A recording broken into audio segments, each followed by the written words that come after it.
Hello everyone, welcome to this new video. आज की इस वीडियो के अंदर हम देखेंगे कि हम पाइथन एनीवेयर डॉट कॉम का यूज़ करके किस तरह से अपनी फ्लास्क और जेंगो एप्लीकेशंस को लाइव कर सकते हैं। तो मैंने यहाँ पे एक सैम्पल प्रोजेक्ट बनाया हुआ है और इसको मैंने रन किया है। अगर मैं यहाँ पे एडमिन के साथ लॉगिन करता हूँ तो लॉगिन करने के बाद मैं कुछ इस तरह के डैशबोर्ड पे आ जाऊंगा, जहाँ पे मैं अपना एक्सपेंस वगैरह ऐड कर सकता हूँ और उसको मैं यहाँ पे चेक कर सकता हूँ कि मैंने किस डेट को अपना कितना एक्सपेंस किया था और किस चीज़ पे किया था। अब मैं यहाँ पे 400 कर देता हूँ और यहाँ से हम डेट ऐड कर देंगे 2 और हम यहाँ लिख देंगे internet package and add expense.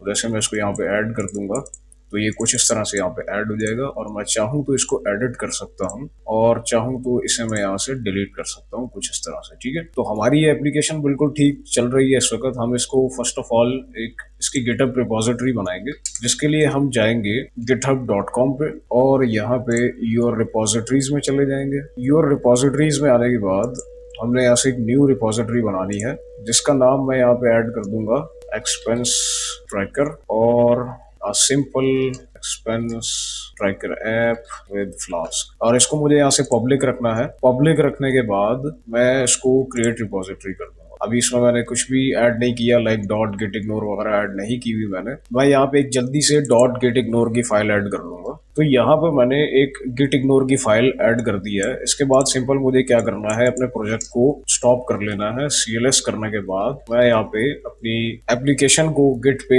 Initialise कर दूंगा। तो गिट इनिट कमांड चलाने के बाद आपको गिट ऐड ऑल करना है, जिससे सभी फाइल्स एंड फोल्डर्स ऐड हो जाएंगे। और फिर हमें कमिट करना है यहाँ पे ये वाला। जैसे हम यहाँ पे कमिट कर देते हैं तो उसके बाद हमें मेन ब्रांच में हमारी जो रिपोजिटरी है, हमारा जो प्रोजेक्ट है, उसे हमने अपलोड करना है और फिर इस तरह से रिमोट कनेक्शन बनाएंगे ये कमांड ऐड करने के बाद और सिंपल हम यहाँ से इसको पुश कर देंगे। ठीक है, उसके बाद मैं यहाँ पे आगे रिलोड करूंगा तो कुछ इस तरह से हमारी एप्लीकेशन ये वाली इसकी रिपोजिटरी यहाँ पे बन गई है। ठीक है, अब मुझे क्या करना है, यहाँ पे सर्च कर लेना है पाइथन एनीवेयर और फर्स्ट लिंक पे चला जाऊंगा मैं। ये पेज ओपन हो जाने के बाद आपने यहाँ से प्राइसिंग एंड साइन अप पे जाना, क्रिएट अ बिगनर अकाउंट, और यहाँ पे इनकी प्राइसिंग वगैरह आपको देखने को मिल जाएगी। हमने यहाँ से क्रिएट अ बिगनर अकाउंट पे क्लिक करना है, क्योंकि हमारी जो एप्लीकेशन है वो 500 MB के अंदर है, तो 500 MB ये आपको बिल्कुल फ्री देता है। अब यहाँ पे जो आपका यूजर नेम है वो आपने वही यूजर नेम रखना है जिसके लिए आप स्पेशली अपनी ऐप बना रहे हैं, क्योंकि आपके यूजर नेम के साथ ही आपकी डोमेन यहाँ पे बनेगी। लाइक मैं अगर यहाँ पे एक्सपेंस ट्रैकर करता हूँ तो अपना यूजर नेम, तो कुछ इस तरह से मेरा यूजर नेम होगा और आगे सब डोमेन हो जाएगी कुछ इस तरह से pythonanywhere.com। कुछ इस तरह से हमारी ऐप क्रिएट होगी अगर मेरा यूजर नेम एक्सपेंस ट्रैकर रहेगा तो मैंने यहाँ पे एक्सपेंस ट्रैकर यूजर नेम रख दिया। उसके बाद मैं यहाँ पे ईमेल ऐड कर दूंगा और एक स्ट्रॉन्ग पासवर्ड हम यहाँ पे ऐड करके रजिस्टर कर लेंगे। ओके, तो यहाँ पे लिखा आ रहा है कि the user name already taken. मैं एक काम करता हूँ, यहाँ पे एक्सपेंस ट्रैकर फ्लास्क कर देता हूँ और उसके बाद मैं रजिस्टर पर क्लिक करता हूँ। जैसे ही ये हो जाता है तो मुझे यहाँ पे एक ईमेल रिसीव होगा इनकी तरफ से। मैंने यहाँ पे जीमेल ओपन कर लेना है और उसके बाद मुझे यहाँ पे जो ईमेल आएगी इसमें लिखा होगा प्लीज क्लिक दिस लिंक। इस पे क्लिक करूंगा तो यहाँ से मैं डैशबोर्ड पर चला जाऊंगा। ठीक है, पहले वाले टैब्स को हम यहाँ से क्लोज कर देंगे। यहाँ से हम इसका टूर ये बता रहा है कि आपको टूर बता देता हूँ मैं, इसको एंड टूर कर दूंगा। देन अपना हमने क्या करना है, यहाँ से चले जाना है वेब में।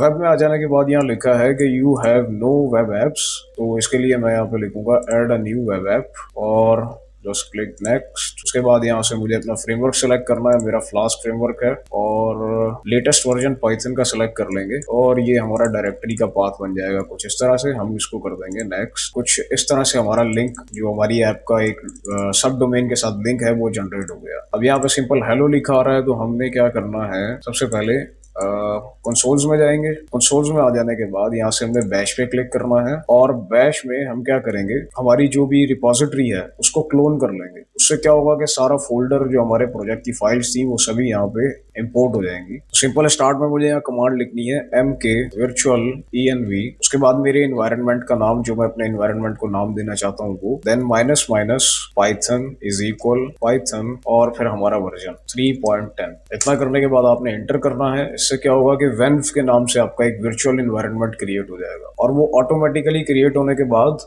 एक्टिवेट भी हो जाएगा। तो जैसे ही आपका एनवायरनमेंट क्रिएट हो जाता है, यहाँ पे एक्टिवेट भी हो गया। अब आपने क्या करना है, अपनी रिपोजिटरी पे आना है और यहाँ से इस लिंक को कॉपी कर लेना है और दोबारा यहाँ पे आने के बाद आपने लिखना है गेट क्लोन, देन आपकी रिपोजिटरी का लिंक और आपने एंटर कर देना है। सभी जो फाइल्स हैं, जो फोल्डर्स हैं, वो इसमें आ जाएंगे कुछ इस तरह से। इतना करने के बाद आपने यहाँ से बैक चले जाना है और जब आप यहाँ से फाइल्स पे जाएंगे तो कुछ इस तरह से आपका जो एक प्रोजेक्ट है एक्सपेंस ट्रैकर के नाम से, वो यहाँ पे आ गया है। इसके अंदर सभी फाइल्स देखी जा रही हैं, फोल्डर दिख रहे हैं यहाँ पे हमें। यहाँ पे हमारा स्टोरेज दिखता रहेगा कि 9% फुल आ रहा है, 46.1 MB हमने यूज कर लिया है। 512 MB का कोटा हमें फ्री में जो मिला है उसका। इसके बाद हमने यहाँ से जाना है, वेब पे आ जाने के बाद ये जो हमारा सोर्स कोड का पाथ है इसे हमने चेंज करना है। सोर्स कोड का पाथ है जिसमें हमारा यूजर नेम है, यूजर नेम के बाद हमारा माई साइट का फोल्डर आ रहा है जिसमें हमने रखना है एक्सपेंस ट्रैकर। इसको कॉपी कर लेंगे यहाँ से और चेक पे क्लिक कर देंगे। सेम यहाँ पे भी इसको ऐड करके चेक कर देंगे और यहाँ से मैं अपना पाइथन का जो वर्जन है वो सिलेक्ट कर सकता हूँ। अगर मुझे चेंज करना है तो मैं चेंज कर सकता हूँ। और वर्चुअल ENV जो हमने बनाया वेन्व के नाम से, उसको यहाँ पे हम मेंशन कर देंगे कि हमने इस प्रोजेक्ट के लिए वेन्व के नाम से एक वर्चुअल एनवायरनमेंट बनाया। उसके बाद हमारी WSGI फाइल की सेटिंग होती है, इसको आपने ओपन करना है और कोड में अगर मैं आपको दिखाऊं तो यहाँ पे आपने run.py में आना है। आपने देखना है कि आपकी जो मेन एप्लीकेशन है वो कहाँ से इंपोर्ट हो रही है। हमारे केस में ऐप से इंपोर्ट हो रही है, तो हमने क्या करना है, यहाँ पे पहले तो हम यहाँ पे अपना पाथ अपडेट करेंगे। ठीक है, एक्सपेंस ट्रैकर हमारा पाथ है, फ्लास्क ऐप नहीं है, हमारी ऐप का नाम ऐप है। हमने इसको यहाँ पे ऐड करके सिंपल सेव करना है। सेव करने के बाद जैसे मैं यहाँ से बैक जाता हूँ, बैक आ जाने के बाद मैंने इसको करना है रिलोड एक्सपेंस ट्रैकर। हमारी जो भी सब डोमेन है इसको हमने रिलोड कर लेना है एक मरतबा, तो जो हमारा सारा प्रोजेक्ट है वो रिलोड हो जाएगा। बट हमने एक काम अभी नहीं किया। अगर मैं यहाँ से बैश में आता हूँ, अब हमारे केस में requirements.txt फाइल है, तो हम अपने प्रोजेक्ट के लिए रिक्वायरमेंट्स ऐड कर लेंगे। पहले तो हम चेंज ड्राइव करके जाएंगे एक्सपेंस ट्रैकर प्रोजेक्ट में और फिर यहाँ पे ls करेंगे। यहाँ पे रिक्वायरमेंट फाइल मिल रही है हमें, हमने लिखना है pip install -r requirements.txt। तो हमारे प्रोजेक्ट की जो भी रिक्वायरमेंट्स हैं वो सभी इंस्टॉल हो जाएंगी यहाँ। ठीक है, इतना करने के बाद आप बैक आ जाएं। उसके बाद आपने वेब पे चले जाना, एक बार इसको रिलोड कर लेंगे और इसको न्यू टैब में ओपन कर लेंगे। यहाँ पे अभी यहाँ पे एरर देखने को मिल रहा है, दोबारा से हमने इसे रिलोड कर लेना एक मरतबा। तो यहाँ पे एरर लॉग ओपन करके देखते हैं कि हमें क्या एरर देखने को मिल रहा है। यहाँ पे नो मॉड्यूल नेम फ्लास्क की हमें एरर देखने को मिल रहा है आई थिंक। तो हमारे पहले वाले कंसोल को ओपन करते हैं हम। यहाँ पे हम कर सकते हैं pip install -r requirements.txt। Make sure करना है कि हमारा जो फ्लास्क है वो प्रॉपर इंस्टॉल हो जाए। अब की बार हम ऐसा कर सकते हैं, इसको दोबारा से रिलोड करते हैं। सो अभी भी यहाँ पे सेम एरर देखने को मिल रहा है। इसको देख लेते हैं क्या इशू है इसका। एरर लॉग और सर्वर लॉग ओपन कर लेंगे हम। Okay, from flask import flask, अभी भी सेम एरर हमें यहाँ पे देखने को मिल रहा है। ये सर्वर लॉग्स हैं। तो हम यहाँ से क्या करते हैं, बैक चले जाते हैं और जो हमारा सेकंड टर्मिनल है इसको हम क्लोज कर देंगे। यहाँ से फर्स्ट हमारा जो बैश है इसे हमने यहाँ से ओपन करना है। बट हाँ, यहाँ पे हमारा एनवायरनमेंट एक्टिवेट नहीं है, तो हम क्या करेंगे, cd ... करेंगे और जो भी हमारा एनवायरनमेंट है उसे हम एक्टिवेट कर लेंगे। एक बार यहाँ पे ls करते हैं और कोई भी एनवायरनमेंट यहाँ पे है नहीं। हम क्या करते हैं, जो स्टार्ट में हमने कमांड चलाई थी mk virtual env venv के नाम से --python = python 3.10, इस तरह से करते हैं हम। अब हमारा एनवायरनमेंट जो है वो एक्टिवेट हो चुका है। अब हम जा सकते हैं एक्सपेंस ट्रैकर में और अब की बार हम लिख सकते हैं pip install -r requirements.txt। जो रिक्वायरमेंट ऑलरेडी सेटिस्फाइड जो पहले आ रहा था उस वक्त हमारा आई थिंक एनवायरनमेंट जो है वो एक्टिवेट नहीं था। तो अब हमने यहाँ पे एनवायरनमेंट एक्टिवेट करके सारे पैकेजेस को इंस्टॉल कर लिया। जैसे ही इंस्टॉल हो जाता है, आपने यहाँ पे अपनी ऐप को दोबारा से रिफ्रेश करना है। जैसे ही रिलोड हो जाता है, हम इस लिंक को दोबारा से ओपन करेंगे।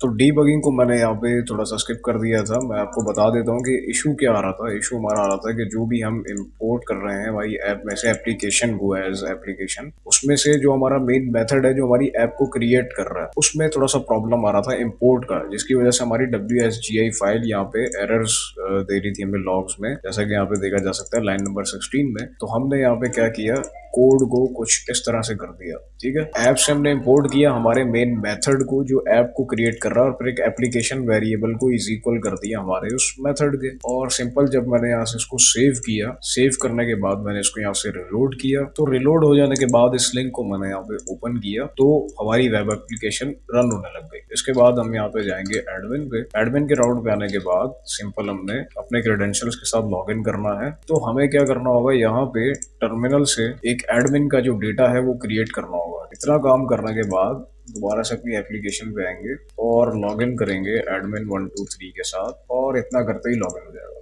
ठीक है, आपके केस में आपको ये वाला प्रोसीजर हो सकता है ना करना पड़े, क्योंकि मैंने एडमिन को डायरेक्टली जो पाइथन का टर्मिनल होता है वहां से जाके जनरेट किया था, जिसकी वजह से मुझे इसको दोबारा से क्रिएट करना पड़ा, क्योंकि अब हमारा एक न्यू फ्रेश डेटाबेस कनेक्ट हुआ है। तो देखा जा सकता है यहाँ पे कोई एक्सपेंसेस हमें देखने को नहीं मिल रहा है। तो इसी तरह से हमारा एडमिन का डेटा भी यहाँ पे हमारी सब डोमेन पे एग्जिस्ट नहीं करता था, जिसको भी हमने बैश में रहते हुए पाइथन में जाके उसे हमने क्रिएट किया। तो कुछ इस तरह से हमारी एप्लीकेशन वर्क करना स्टार्ट कर जाएगी। अगर मैं यहाँ पे एक्सपेंस ऐड करता हूँ और यहाँ पे मैं डेट ऐड करता हूँ और ऐड एक्सपेंस करने के बाद मेरा एक्सपेंस यहाँ पे ऐड हो जाएगा। मैं चाहूँ तो इसको यहाँ से एडिट कर सकता हूँ और चाहूँ तो वैसे यहाँ से डिलीट कर सकता हूँ। मेरी एप्लीकेशन प्रॉपर वर्क कर रही है।